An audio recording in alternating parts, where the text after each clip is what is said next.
ঘরের মাঠে 2015 সালের 18 জুন এই ভারতের বিপক্ষে অভিষেক হয়েছিল মোস্তাফিজুর রহমানের। অভিষেকেই বেশ উজ্জ্বলতা ছড়িয়েছিলেন তিনি। 5 উইকেট নিয়ে গড়েছিলেন রেকর্ড। দীর্ঘ 2 বছর পর সেই ভারতের বিপক্ষে চ্যাম্পিয়ন্স ট্রফির সেমিফাইনালে মুখোমুখি হচ্ছে বাংলাদেশ। তাই আবার আলোচনায় কাটার মাস্টার। তিনি কি পারবেন সেমিফাইনালে ভারতের বিপক্ষে বল হাতে উজ্জ্বলতা ছড়াতে? তরুণ বাঁহাতি পেসার দৃঢ় আশাবাদী দলকে সাফল্য এনে দিতে। আগামী 15 জুন সেমিফাইনালে ভারতের মুখোমুখি হচ্ছে বাংলাদেশ।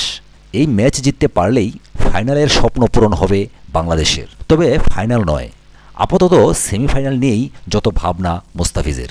তাছাড়া দলকে সেমিতে তুলতে পেরে বেশ খুশি মুস্তাফিজ। বলেছেনও, সত্যি কথা বলতে কি, দল সেমিফাইনালে উঠেছে, এতে আমরা খুবই খুশি। খেলোয়াড়রা প্রত্যেকে নিজেদের জায়গা থেকে ভালো করেছে বলেই তা সম্ভব হয়েছে। সেমিতে ভারতকে প্রতিপক্ষ হিসেবে পেয়েছি আমরা। দলের সবাই ফুরফুরে মেজাজে আছে। আশা করছি সেমিতেও আমরা ভালো কিছু করতে পারবো। ভারতের দুর্দান্ত ব্যাটিং লাইনের বিপক্ষে ভালো করতে হলে জ্বলে উঠতে হবে মাশরাফি, মুস্তাফিজ, তাসকিনদের। ভারতের এই লম্বা ব্যাটিং লাইনকে চাপে ফেলা সম্ভব বলে মনে করেন কাটার মাস্টার। আমার দৃঢ় বিশ্বাস আমাদের পেস আক্রমণ ভারতের বিপক্ষে ভালো কিছু করার ক্ষমতা রাখে।